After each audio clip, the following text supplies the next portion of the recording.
The following is an exclusive presentation of WI Garden Media, the voice of Garden Talk Radio.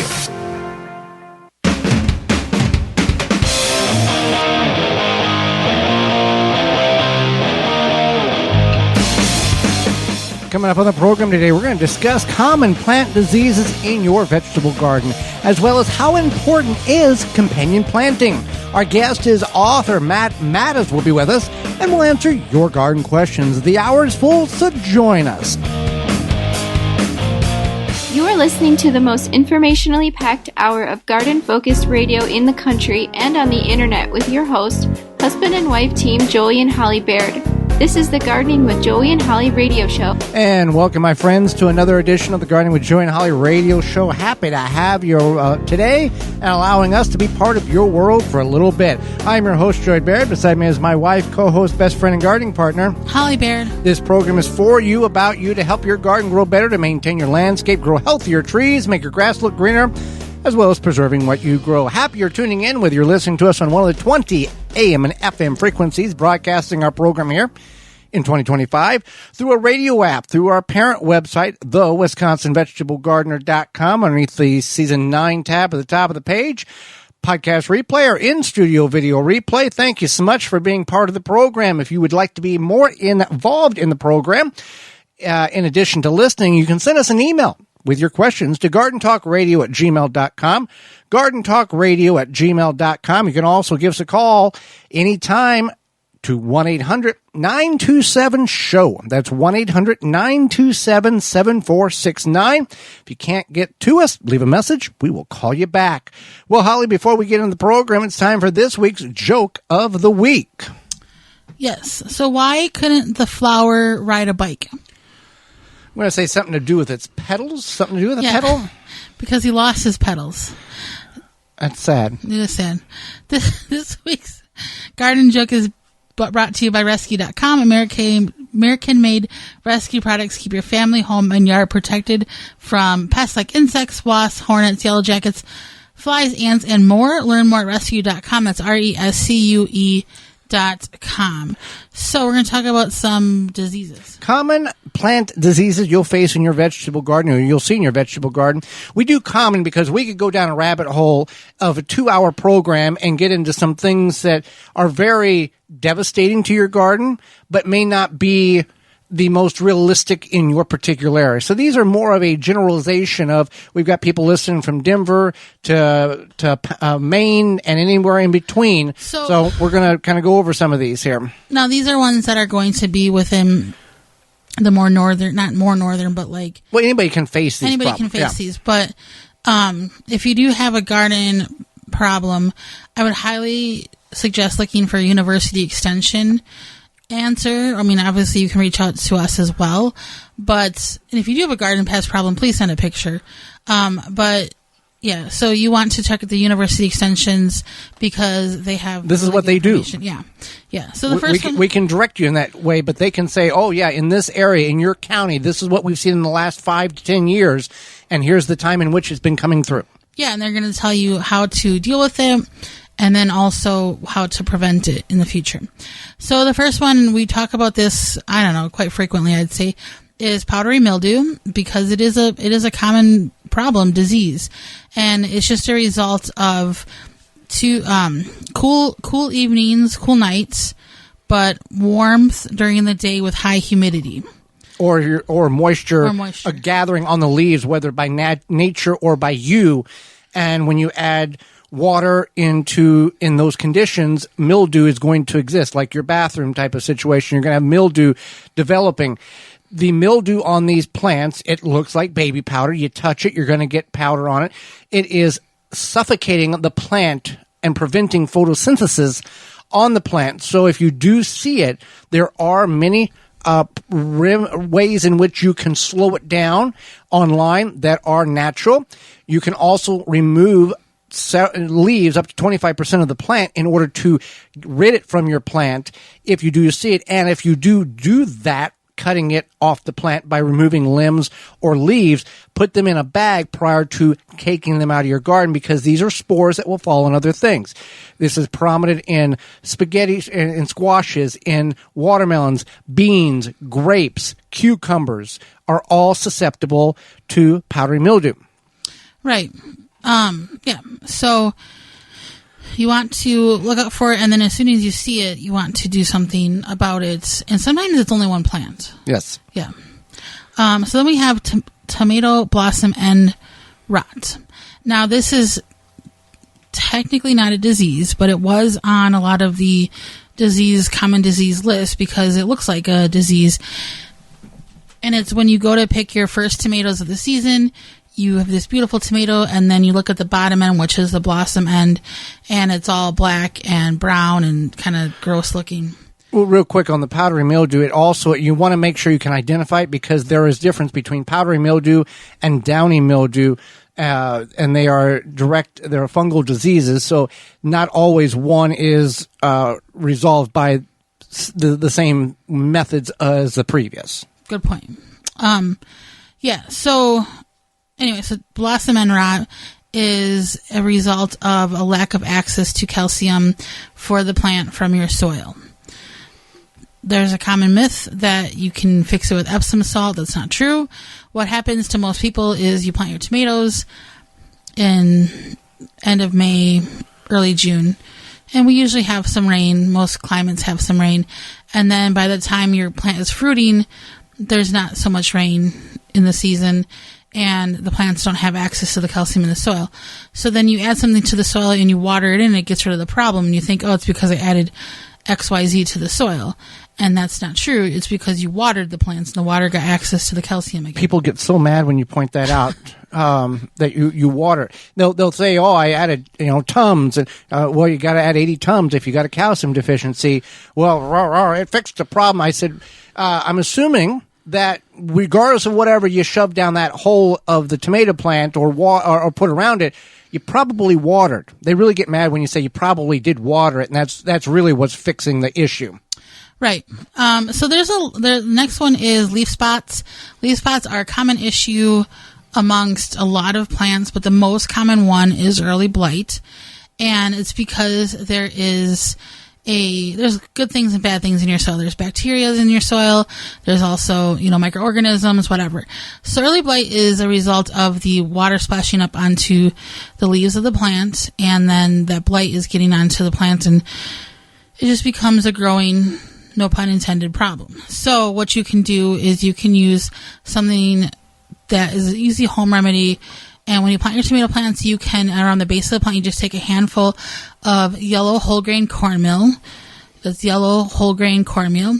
And that has something in it called trichoderma, which is a beneficial fungi, and it helps prevent that early blight. Then you also want to mulch around the plant with whatever your favorite mulch is. And also you want to trim the bottom portion leaves of the plant and keep trimming them.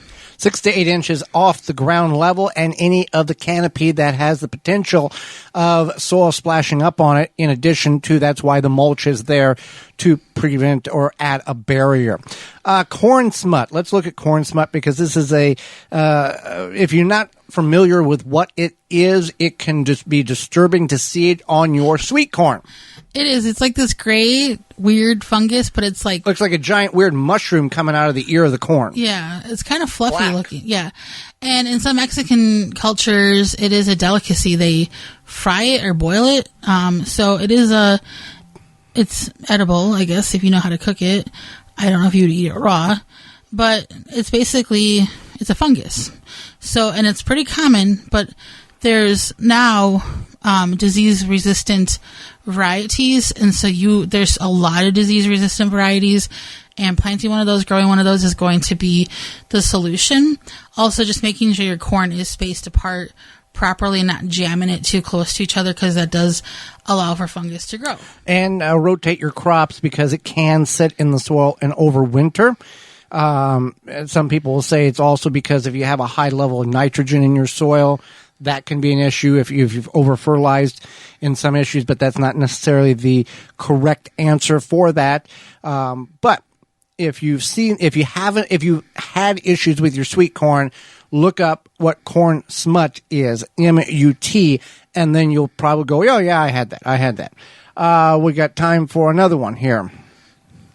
So then we have, it's number 4. anthracnose. It's sunken dark spots that can be caused by all sorts of species. It's a fungal disease, and it affects crops like pepper, bean, tomato, eggplant, cucumber, muskmelon, melons, pumpkins, squashes, and peas. And what it is like these little sunken black spots. Kind of the reverse of a blackhead. Yeah. And it's like a dark brown. And this is something that also lives in your soil, so it's recommended to... Oh, that's soil. I know. To mulch. And if you have any of these diseases, when you clean out your garden, you want to toss those plants. You don't want to put them in the compost. You want to put them in city pickup. City pickup. You don't want to put them in your own compost. You want to put them in the trash. If you're afraid your trash person might see them, then put it in a black trash bag. Yep. Hide it. Yeah. So how to hide trash 101. Just kidding. So, anyway, that's for a different show. So you want, if you have the dark sunken spots, it's probably that. So mulch prevents a lot of problems. So just as always, we would highly recommend mulching. Now, as much as you may or may not like technology, smartphones, if you're not familiar with this, some of you may or may not, you can go to your Google thing on your phone, and there's a camera, and you can take a picture of the actual item, and it will do a Google search and list what it appears it may be. You can also do that with items if you're trying to buy and see if there's a good deal or how much it's worth somewhere else of classic DVD or VHS. You can do that. So it's a really good piece of technology in which to get you in a general direction. It's not a fix-all. It's at least here's what it thinks it is, so you can start working down that, narrowing down what the disease or problem is in your garden. Exactly. So with that being said, we are brought to you today by our sponsor, Walton's. We know you care about where your food comes from, canning, preserving, etc. At Walton's, they have everything you need to make any sort of meat product. You can find specials and sales online, and that's at waltonsinc.com. They also have meatgistics.com to help educate you on the hows and whys of meat processing, as well as a community of 15,000 users who will help give their opinion and guidance on meat processing issues. And they have decades of experience. So they have a full line of meat grinders, mixers, sausage stuffers, and more to help you go from animal to edible. Walton's everything but the meat. You can use code GROW50, that's GROW50, to save 10% off your order of $50 or more at waltonsinc.com. When we return, how important is companion planting? You're tuned into the Gardening with Joey and Holly radio show. Got a question for Joey and Holly? Send it via email anytime to gardentalkradio@gmail.com. Azure Standard is America's premier family-owned online store for organic foods and healthy products for your home and garden. They deliver directly to families and commercial customers through over 3,500 drop points across all 50 states. Azure Standard strives to make grocery shopping easy, bringing all your needs to one convenient pickup location. As a trusted national health food distributor, Azure Standard offers bulk and specialty health foods to communities nationwide. With over 12,000 products, each one is approved and carefully sampled to ensure the highest quality. Azure Standard holds firm to non-GMO, organic, and natural standards. From food and beauty products to household items, nutritional supplements, animal care, hobby supplies, and even garden essentials, Azure Standard truly has everything for your daily living. Visit azurestandard.com, that's A-Z-U-R-E standard.com. Use promo code Joey and Holly 15 at checkout to get 15% off for new customers who open an account for the first time and place a minimum order of $100 or more, shipped to a drop location of your choice. That's code Joey and Holly 15 at azurestandard.com. Azure Standard is A-Z-U-R-E standard.com. Want bigger blooms and better yields? Without the hassle, Carricade makes gardening easy with eco-friendly, effective solutions. Rated 4.8 stars, trusted by growers like you. Shop Carricade.com and use the code RADIO10, that's Radio10, to save 10% off your order at Carricade.com. Save your back. Easily and quickly remove trees and shrubs from your property with the Weed Wrench. Find it at weed-wrench.com. Made in the USA. Use coupon code WEED to save $10 off your Weed Wrench at weed-wrench.com. Brome is home to the Squirrel Buster brand of truly squirrel-proof bird feeder. We have been designing and manufacturing wild bird feeders since 1998. When a squirrel lands on the Squirrel Buster, its weight automatically closes the seed ports, denying access to the seed, but not harming the squirrels. We design products that are simple enough for anyone to use. They're built to last a long time and are backed by our lifetime care to extend the life of our products. We offer expert customer service to help owners with any needed maintenance or repairs. Visit brome.com for more information. Chip Drop is a website. You can sign up for free wood chip mulch delivery right to your door for free. Chip Drop connects homeowners and gardeners with tree services who are trying to get rid of their wood chips. You can also sign up to get free logs and firewood. Go to chipdrop.com to learn more and sign up for a free account. Make watering easy. DripWorks provides quality drip irrigation supplies and equipment to gardeners just like you for all your growing needs across the U.S. and Canada. Purchase online at dripworks.com. Jung Seed Company is a family-owned and operated gardening company since 1907 with the largest selection of seeds and plants online. Use coupon code 15TG25 to receive 15% off your order at jungseed.com. That coupon code is 15TG25 to save 15% off your order at jungseed.com. Good garden tools make gardening easier. Wisconsin-made Cobra Head tools simplify weeding, cultivating, digging, and planting. Favorites of professional gardeners, Cobra Head tools are durable, ergonomic, and easy to work with. Visit cobrahead.com and use coupon code SOIL for 10% off your order. Roots and Rhizomes is a family-owned and operated gardening company specializing in daylilies, irises, and perennials. Use code 15TG25 to receive 15% off your order at rootsrhizomes.com. That's code 15TG25. Totally Tomato is a family-owned and operated gardening company with the largest selection of tomatoes online. Use code 15TG25 to receive 15% off your order at totallytomato.com. That's code 15TG25. Have insects such as aphids or fungal gnats invaded your plants? Fight back with Summit Year-Round Spray Oil and Summit Mosquito Bits. Organic Summit Year-Round Spray Oil kills insect pests on indoor and outdoor plants. All natural mosquito bits kill fungal gnats larvae in container plants. Both products are harmless to people, plants, and wildlife. Summit Year-Round Spray Oil and Summit Mosquito Bit are available at garden centers, hardware stores, and at SummitResponsibleSolutions.com.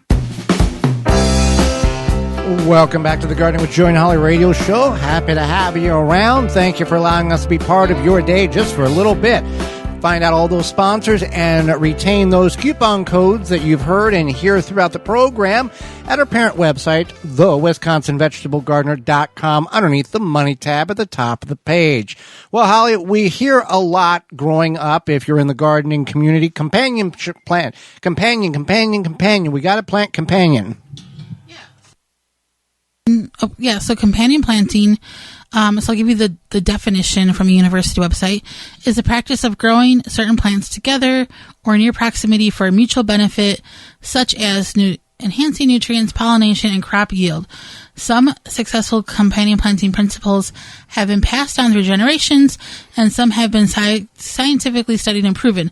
However, the majority of them lack any scientific proof that they work. Okay. So that's the answer. And we've seen this because you can type in companion planting chart online. You get 14 charts and you get 17 different results of, this with this or this not with that. And that hates this and this love. It's all over the place and passed down. And in some realms, this is a fancy one and it looks good. Maybe we'll get some clicks type of thing. Right. So there is, companion planting can be helpful.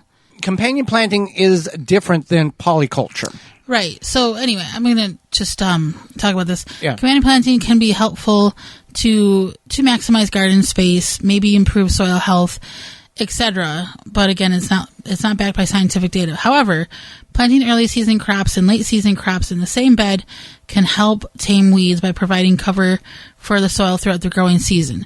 So that is, I wouldn't even call that companion planting. I would call that intercropping.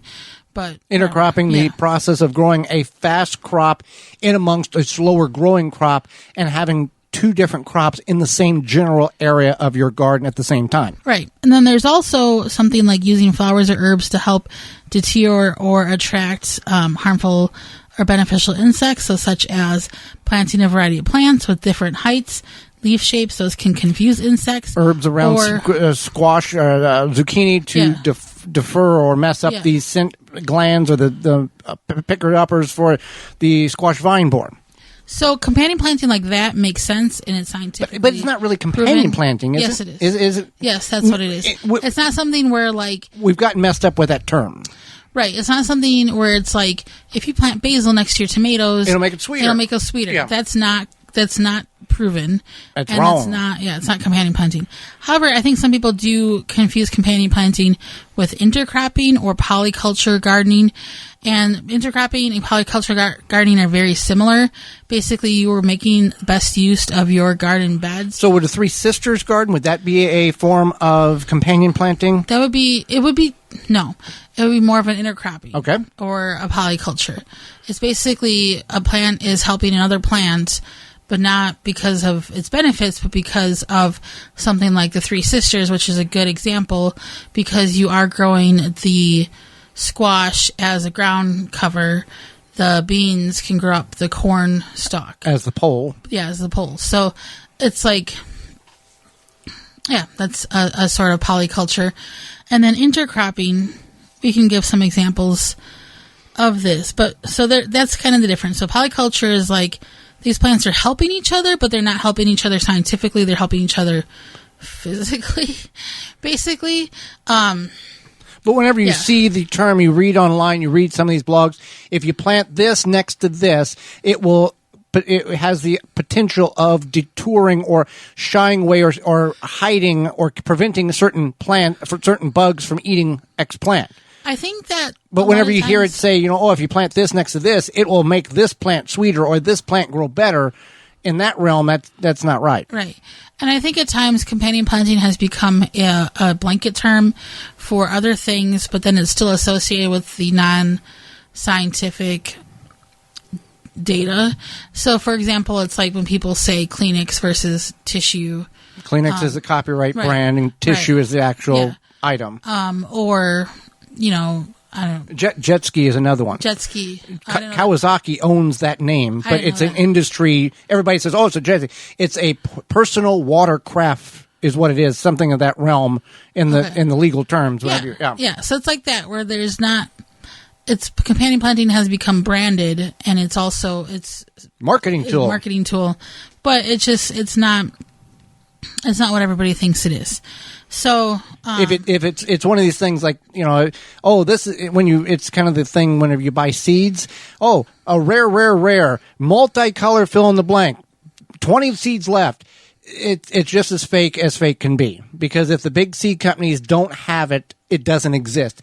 Not some person online in fill-in-the-blank country happens to have 20 of these seeds and selling them on Amazon for $4 for 20 seeds. Doesn't exist. It's called a money grab. It's called marketing. If it's too good to be true, we have the technology now. The internet's now on computers, and you can look up, does this make sense? Is this? And you're going to find things that agree with you, because there's multiple blogs where somebody has written a blog and then 400 other people have copied basically almost word for word what that blog is in order to get clicks on their side. You got to dig through and find out, University Extension, reputable person. Where is it at? And usually those don't get the clicks or the publicity because they're smothered out by everybody else that's saying, oh, no, that's wrong. You can do that. This will be beneficial. And it's not true. Right. Does it ever stop? So anyway, some more examples of, I'm going to rebrand it and call it helpful gardening. Helpful gardening. So like HG. Would be like polyculture, the intercropping, etc. Now, is polyculture only when two plants are involved, or can there be multiple plants, and that's just kind of a general term for when multiple plants help each other? Okay. Yeah. So anyway, there's like radishes. So like you can kind of think of like maybe taller plants or longer growing plants, and then smaller or shorter growing plants. You can kind of think of it. But they have to be fast and slow. They don't have to be. But it might be smart to. In the instance of garlic and radishes take 28 days, 32 days. Garlic can take, if you plant your radishes in the spring, garlic can take another 3 months before it's ready to harvest, and then starts to create a canopy that shades over where those radishes once was growing, but because of their quick turnaround, they're out of the ground. Right. So we have radishes amongst garlic, as Joey had mentioned, and so the thought there is the 28 days. And then we talked about Three Sisters, which is very helpful. And there's a lot of different variations on Three Sisters, so you could maybe find one that is fun for you. Lettuce with the tomatoes. So you would plant your lettuce first, but then you would put your tomatoes in while the lettuce is still growing. While you're harvesting the lettuce, because lettuce is a cool weather crop, and you're typically putting your tomatoes in when the weather has broken, no longer frost. So it's kind of at the end, but you're still maximizing the space for both items. Within a few weeks, your lettuce is going to go to seed, or you're going to pull it up anyway, but you're accessing all the areas that you have available. Right. And then also, and I think that's where the polyculture part comes in instead of just intercropping, because you're coming back with something else to fill in that space. Similar to the square foot gardening. Right. Just like if you were to take your garlic out and plant something behind it, maybe some... We'll do potatoes. Potatoes, yeah. Or real late, quick growing tomatoes. Right. So that's another concept there, another idea. Radishes with spinach is another one. Because of the leaf miners, the concept is the leaf miners, which eats the leaves, will attack the radish leaves and leave your spinach crisp and untouched, so it can be edible and you can eat it. Right. So Swiss chard is another one that the leaf miners will go after, so you can kind of work around that as well with a trap plant is what they call it. Yes. And yeah, so those are some examples there. And I think ultimately a lot of people just want to save space and grow things that will grow together well and that they will have success. So I think another one that people overlook is that they don't realize is very helpful is trellising items and making sure they're off the ground, especially if you don't have a lot of space. Cucumbers, for example. A cucumber plant, if let sprawled, which that's what we did on the farm, we didn't trellis anything but peas, a cucumber plant can take 20 to 30 square feet. You put that vertically, and you can maximize that on a vertical aspect. You can still, let's say, instead of 20 or 30 feet, you're utilizing 8 to 12 feet. You've got a lot more places in the ground that you can plant, and it's easier to harvest. You're not missing one and it turns into a giant football and turns yellow and the plant shuts down because the seed production is complete. Also, it's easier for pollinators to get a hold of those flowers. Easier to see diseases because it's elevated. You can look up instead of laying down. Nobody lays down in the garden and goes, well, okay, what's underneath that leaf? It doesn't happen. I think some people do. I don't know. Good for them. But yeah. That's the thing. Yeah. So if you're looking to save space and you're like, oh, this seems smart, you can consider other things like trellising. You can consider, and other things you can trellis besides peas and cucumbers are... Well, pole beans you have to. Yeah. You can do some small squashes. Yeah. Acorn squash, small watermelons. I've seen small watermelons being trellised. People trellis zucchini. That is a thing. You can do that. So there is some benefits to that. Tomatoes technically are trellised. Right. Or you can purchase small space plants. Yep. Like the Tiny Tim and Tiny Tom, tomatoes and peas. Right. And then also, like the bush beans. If you don't want to trellis, you could grow bush beans. So there are options to save space and to also make use of the best space of your garden. And then even if you already do all these things, you can add, different containers, get creative with that. There's a lot of options. And the problem with some of us northern gardeners is it's to a point in the season where it's just broke and there's no more frost because it was 14 degrees yesterday. Tomorrow, we're all done with cold weather, so it's time to dump everything in the garden all at once. There is no spring crop, and it's spring, summer all together. So that is a challenge for some of the northern gardeners as well. Right. Yeah. So you want to just think about these things and be smart. And also, if it seems too good to be true on the internet, it probably is. Soon it will be warming up, Holly. We are almost there. And you will want to protect your yard from those beetles and grubs. Yeah, with spring, is here, and people will be reminding you about those Japanese beetles. I actually just was at a work thing, and my coworker who also gardens said something to me about how she's not looking forward to the pests of the garden. And that's a lot of talk, about the Japanese beetles. Well, you can get Grub Gone. It can be applied to your turf, garden, or around your ornamentals to control and lessen the impact those beetles have on your yard this summer. Easy to apply, use with a commercial spreader, irrigate right into the soil. It is specifically designed to target grub and beetle invaders without harming those beneficial insects such as bees, butterflies, and ladybugs. And it is the only non-chemical that works. You can find out more at phyllumbioproducts.com. That's PHYLLOM bioproducts.com. When we return, author Matt Mattus will be with us. You're tuned in to the Garden with Joey and Holly radio show. Have a garden question?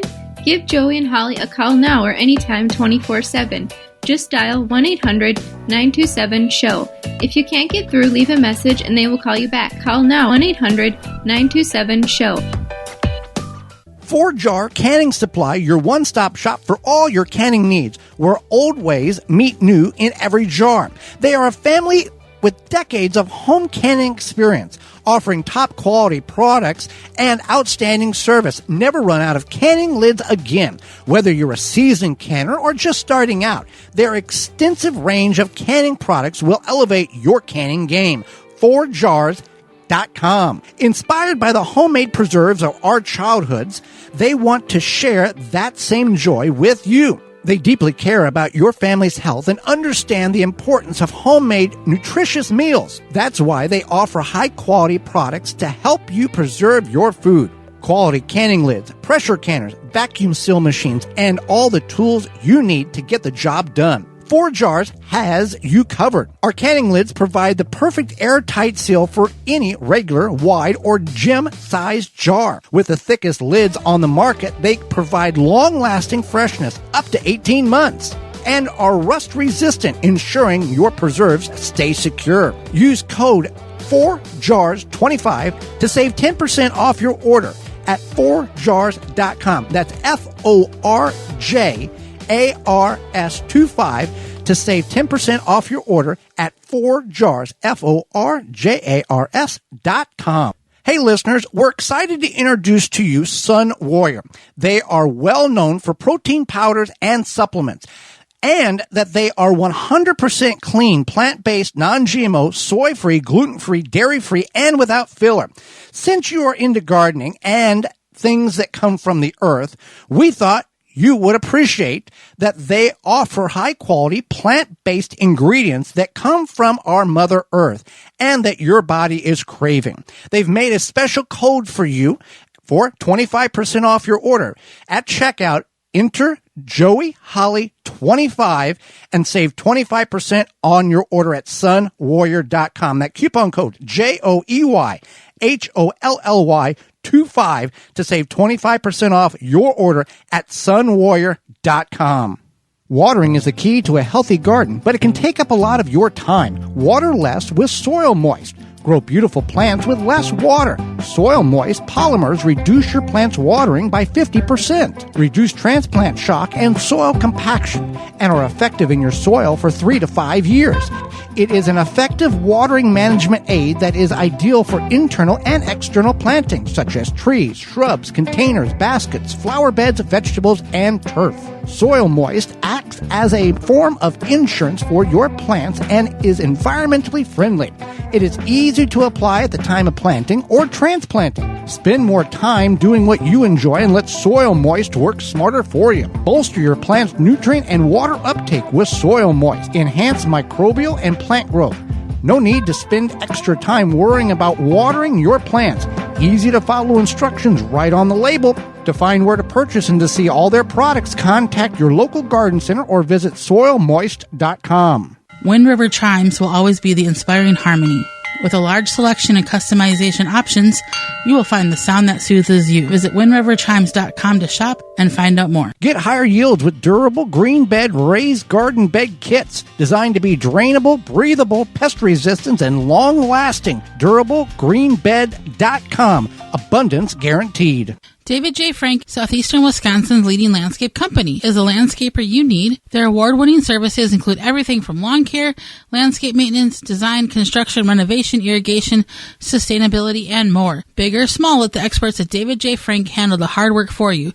Find out more at davidjfrank.com. Do you have pets trying to leave your fenced area or pests trying to enter your fenced area or garden? Dig Defense provides peace of mind that your pets are contained safely and humanely in your yard, and other animals or pests stay out. With several sizes to pick from, Dig Defense is the easy, safe way to extend the protection of your fence, protecting your pets and your property. Find out more at stopthedig.com. Tree Ivy Root Development System, the quickest way to get new trees on their feet. TreeIvy.com. R.H. Shumway is a family-owned and operated gardening company with a large selection of seeds and plants online. You can use code 15TG25 to receive 15% off your order at rhshumway.com. That's code 15TG25. Welcome back to the Gardening with Joy and Holly radio show. Miss any of those sponsors, you can find them at our parent website, thewisconsinvegetablegardener.com. Holly, let's go to the hotline and bring in our guest for this week. Matt Mattus is a gardener, blogger, lecturer, and author with a lifelong passion for horticulture. He is also the Senior Director of Horticulture for the American Horticultural Society in Washington, D.C. Welcome to the program, Matt. Thanks, Holly. I'm joy to be on here again. Well, we spoke about in the intro there, a lifelong passion for gardening. Where did that originate? Was it a grandparent, was it a parent, or did you find it as a child and was like, hey, this is kind of cool? I am definitely one of those garden nerds who, at my earliest memory, I was a gardener. But my parents were gardeners, and they are old stock. My parents had me in their 50s, and this was in the 1960s. And I never knew my grandparents, but I live in the house that my grandparents built. So there are 3 or 4 generations of gardeners who lived here. So I was certainly brought up with gardening all around me. I could not avoid it. Well, and that was a time, and we're much younger than that, where gardening was it was a must. It wasn't kind of a hobby for people who, for everybody. It was kind of, you had to garden in order to supplement some of your nutrition. Absolutely. We still have a storeroom in the cellar, kind of with a cork door, where we kept all the canned goods, because they were Depression era parents. So didn't throw anything away. Everything had a purpose. Yeah. Oh yeah, and hundreds of jars of canned goods.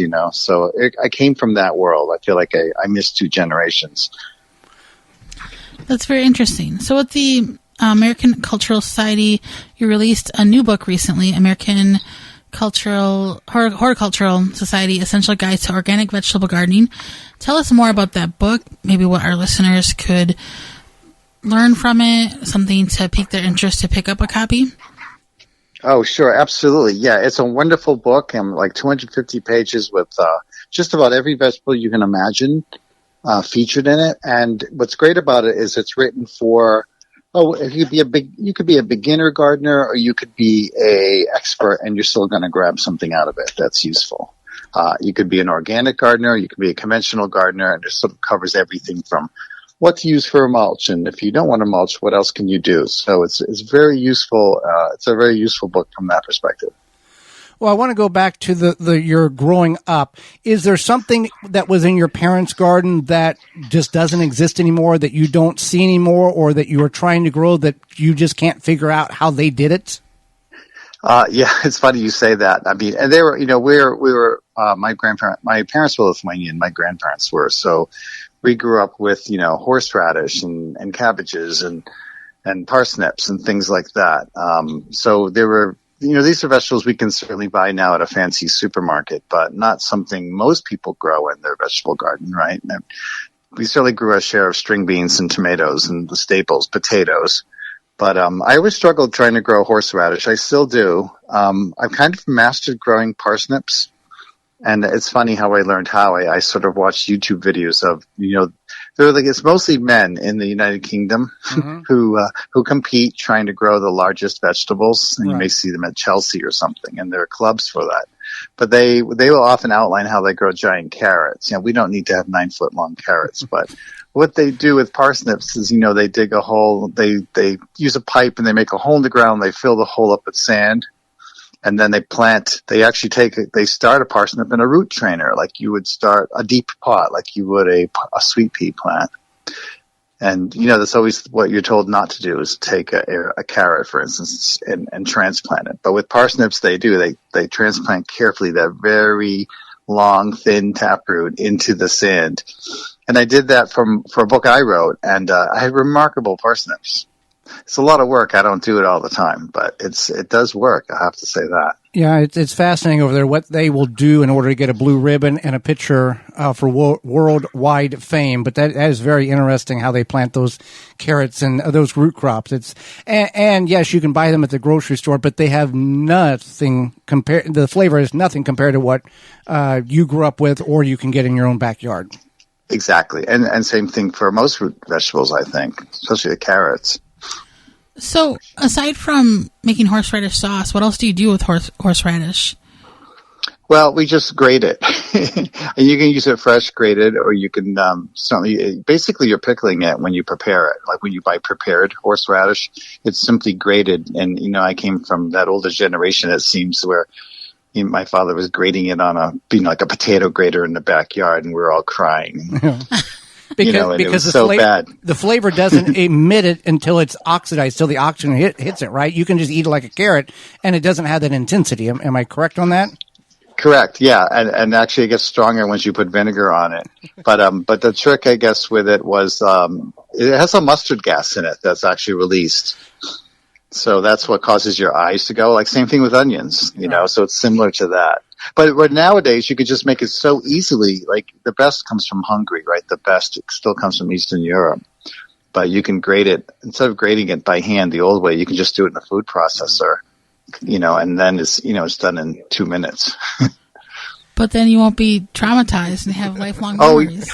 You're traumatized when you take the lid off, believe me.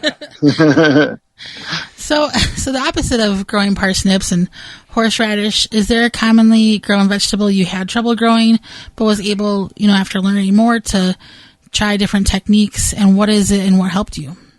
Oh, good question. I'd say onions, something you think is so simple, like onions, even parsley can be tricky because now a lot of gardens tend to sell parsley and it's a little too big. And it will bolt, in the summer because it's a Mediterranean vegetable and doesn't want to be exposed to cold until later in the season. But onions are something that are so tricky. We grew up growing them from onion sets, which is fine for onion, for the greens and the tops. But I could never grow really big, nice onions until I started reading on. There are websites that the commercial growers use, the commercial onion growers. I forget there's like a commercial onion grower society, but they go into detail about, the immense amount of fertilizer they have to use to grow onions. They're really high in nutrient, with nitrogen. They put in 30% nitrogen and urea on either side and they trench it below. And I'm certainly not going to do that, but I started using horse manure and organic fertilizer and realizing that that's what onions need. Because like leeks, right? Leeks are a bulb, but you don't think they're a bulb because it's a leaf sheath that comes down. Onions are the same way. Those are, the leaf scales basically that form the onion. So they need a lot of nitrogen, and people, I think, treat them like bulbs thinking they might want high phosphorus or high potassium, but it's really, you almost can't give them enough nitrogen. So we have chickens, we have rabbits, we have every kind of manure I can lay in through the winter into the vegetable garden. And when I put onions in, it's a lot of water, sandy, rich soil, and as much nitrogen as you can give them. And that's how you get big onions, no stress. Otherwise, they're too hot to eat. You pick 2-inch, you're harvesting 2-inch onions that are so spicy hot. Yeah. If somebody wants to grow high yield vegetables in a small space, what would you say is your top 3 choices? I would say, well, obviously anything that's a green, right? So microgreens or mesclun or even lettuce, just I always be conscious in how you plant it. If you buy 2 6-packs of lettuce, that's 12 plants. Know that they're all going to be harvested at the same time. And what are you going to do with 12 heads of lettuce? Right. So either time that out, but, you get a lot per square foot that way. I think pole beans, if you can, if you're not growing in containers, if you're growing in the garden, the pole beans are really, you get a lot per square foot. If you're growing up upon teepees versus, rows of beans. Right. And chili peppers too. Like you think of the small chili peppers in pots. So you can you easily can get, 50 peppers on a shishito plant, or even the smaller hot peppers if you like hot peppers. And they're beautiful plants as well. Definitely. So switching gears here, many vegetable gardeners do grow a limited amount of flowers. Some grow many, but why would you encourage them to grow more flowers or adding any flowers? Is there anything that you think veggie gardeners could really appreciate or grow with ease, and maybe some words of encouragement to grow more flowers? Oh, sure. You know what I think of vegetable gardens, and a lot of the old-time gardeners will say this. I know younger gardeners like to do companion planting or trying to plant, let's say, marigolds or zinnias and as a cut flower garden, which is a great idea to put a few rows of cut flowers into your garden. But more senior gardeners knew that, that's where you grew. You didn't grow delphiniums in the border. You grow them in the vegetable garden. That's what they want. Open air. They do better with space around them. Dahlias, they're really designed to be grown in vegetable gardens, as a row out back. That's, until they were cool again a few years ago, everyone kind of secretly kept their dahlias way in past the potatoes, right? Garden clubs would laugh at me when I would show a slide of a dahlia thinking they were so gaudy. But those are flowers that really do better in that open space of a vegetable garden when you can throw in a big 2x4 stake and tie them up. And delphiniums are the same way. They don't like any plants around them. They have feeder roots and they have anchor roots, and the feeder roots go beyond the foliage. And if they're in a border, they're getting irrigated. They don't like to be irrigated. They they have like a rain shadow that's formed by their leaves. They really grow more like rhubarb. They're better grown out with a lot of space around them. So those are the kind of flowers I grow in the vegetable garden. You certainly can plant in your zinnias and marigolds and asters around. But I like to grow the things I can't grow in the flower border that well. Absolutely. Well, Matt, we greatly appreciate the time you've offered us and the knowledge. How can people find out more about you, find out your books, and where are you at on the World Wide Web? Well, I do have a blog, but I haven't been posting to it that much, but it certainly goes back about 15 years. So there's a lot of content on there if you use the search feature. So that's growingwithplants.com. And I am mostly on Instagram for Matt_Mattus. So that's probably the easiest place to find me. All right. Well, Matt, we thank you so much for your time, and we appreciate the information, not only educating Holly, myself, and all of our listeners. We thank you again for that. Great. Thanks, Joe. Thanks, Joey. Thanks, Holly. Absolutely. And when we return, it's going to be your garden questions and our garden answers. You're tuned into the Garden with Joey and Holly radio show.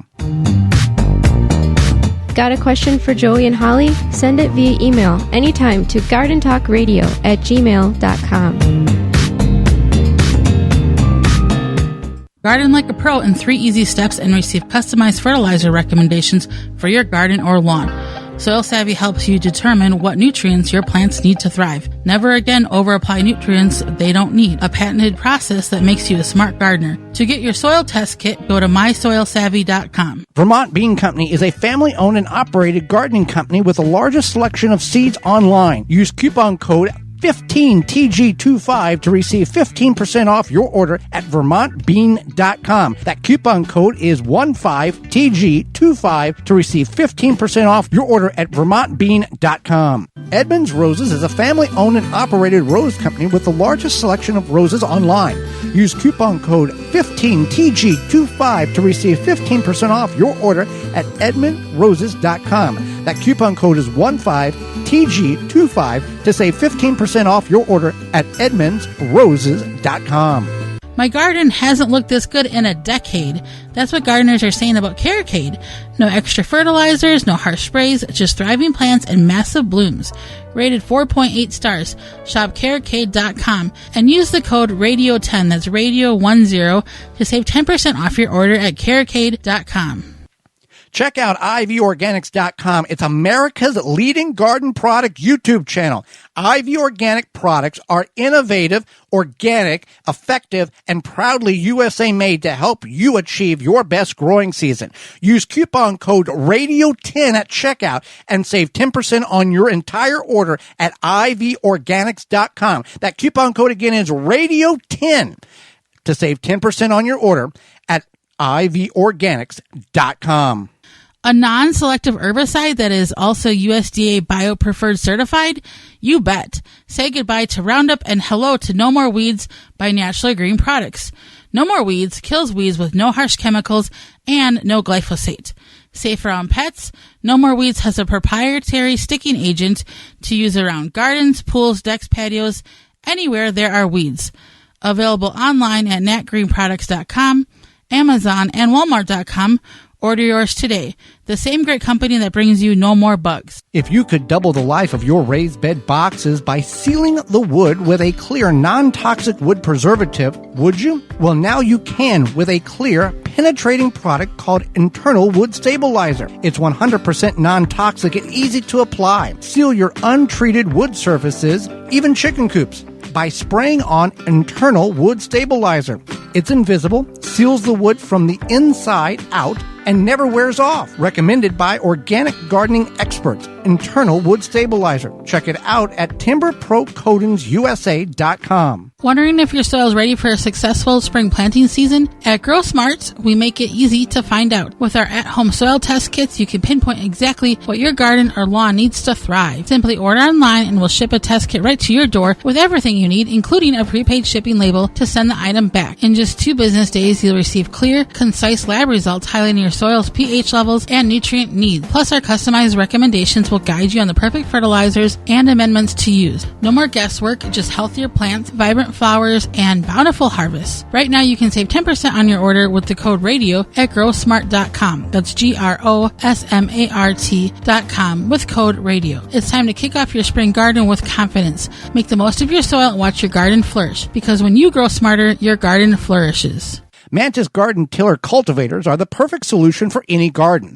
With their gas-powered 2-cycle or 4-cycle engine, these powerful machines can till 9 or 16 inches of land without you breaking a sweat. And it doesn't stop there. Mantis's optional attachments allow you to aerate, plow, and more with the snap of a finger. Engineered with durability in mind, Mantis tiller cultivators will be your guaranteed garden companion for a long time. You can find more out and details at mantis.com. Pomona's Universal Pectin is a high-quality pectin that gels reliably with low amounts of any sweetener. If you're trying to reduce the amount of sugar in your diet, you'll love Pomona's Universal Pectin. Now you can make healthy homemade jams and jellies sweetened to your taste. You can use sugar or honey to sweeten. Pomona's Universal Pectin keeps indefinitely when stored in an airtight container. Easy to use, versatile, and comes with directions and recipes in every box. Find out more and where to buy at PomonaPectin.com. Also available at natural food stores and online. Welcome back to the Gardening with Joy and Holly radio show. Check out those sponsors at our parent website, the WisconsinVegetableGardener.com. Under the Season 9 tab and the Money tab for coupon code availability.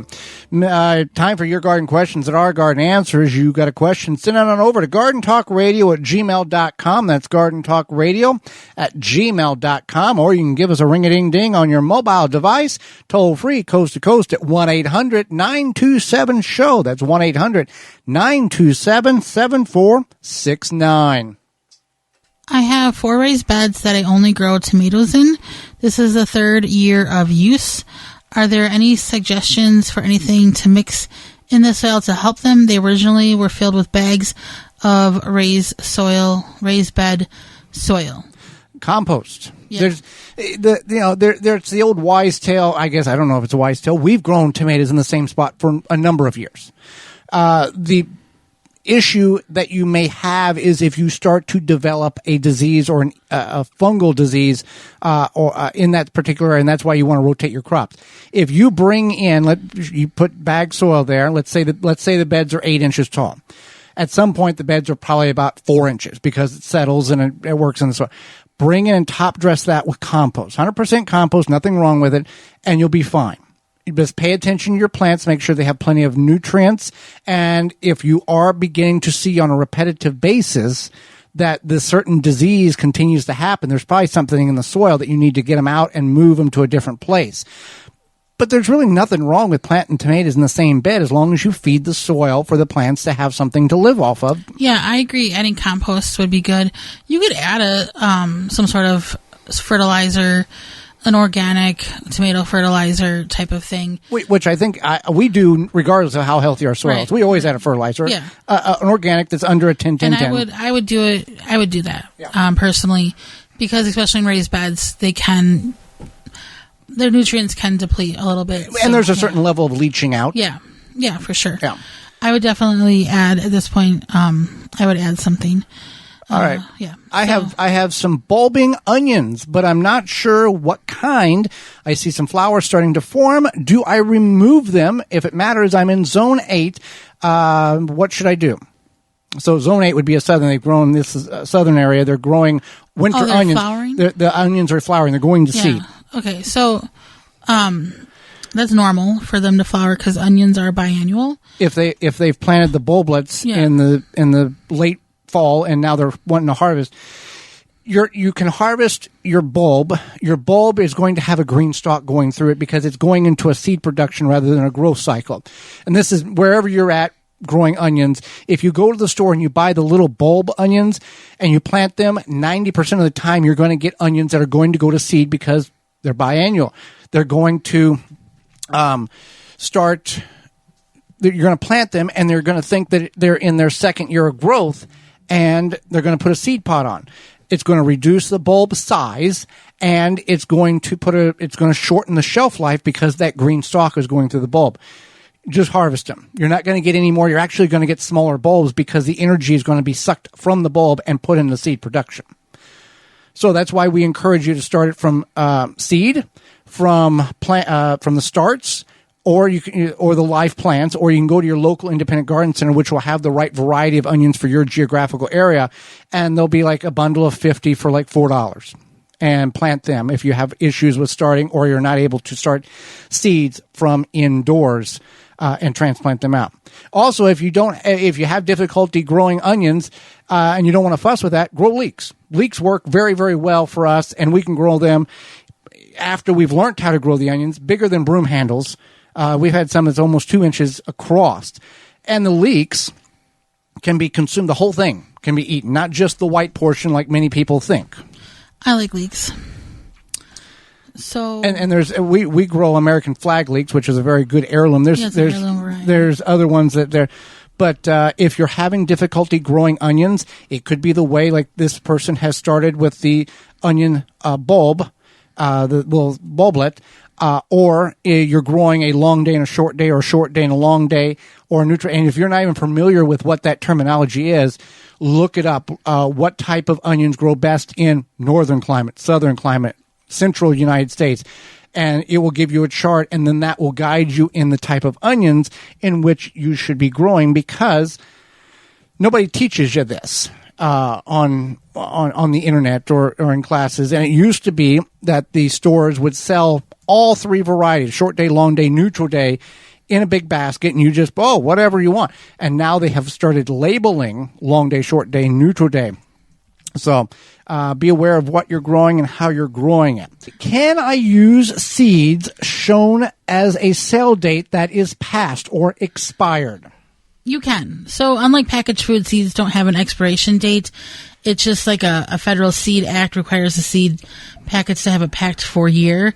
And typically what happens is, so that shows how old the seeds are. And they have to be sold that calendar, or by the end of that calendar year because of the government. Blah, blah, blah. Add your, whatever to that. So anyway, seeds lose about 10% viability germination rate every year. So if you bought seeds this year, the next year, if you planted 10 seeds, 1 might not sprout.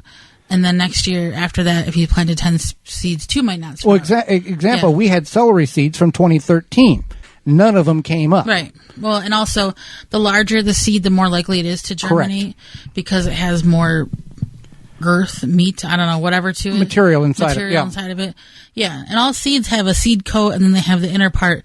So even if it's super, super tiny, they still have a seed coat in the inner part. So that could be why.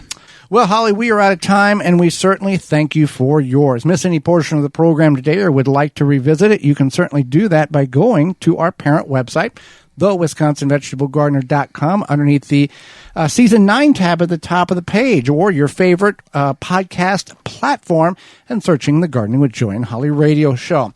Tune into the program next week, where we will be discussing better container gardening, as well as shade-tolerant and soggy-tolerant plants. Our guest is author Maria Rodell will be with us, and will answer your garden questions. So until next week, for Holly Baird, I'm Joy Baird, and we will see you in the garden.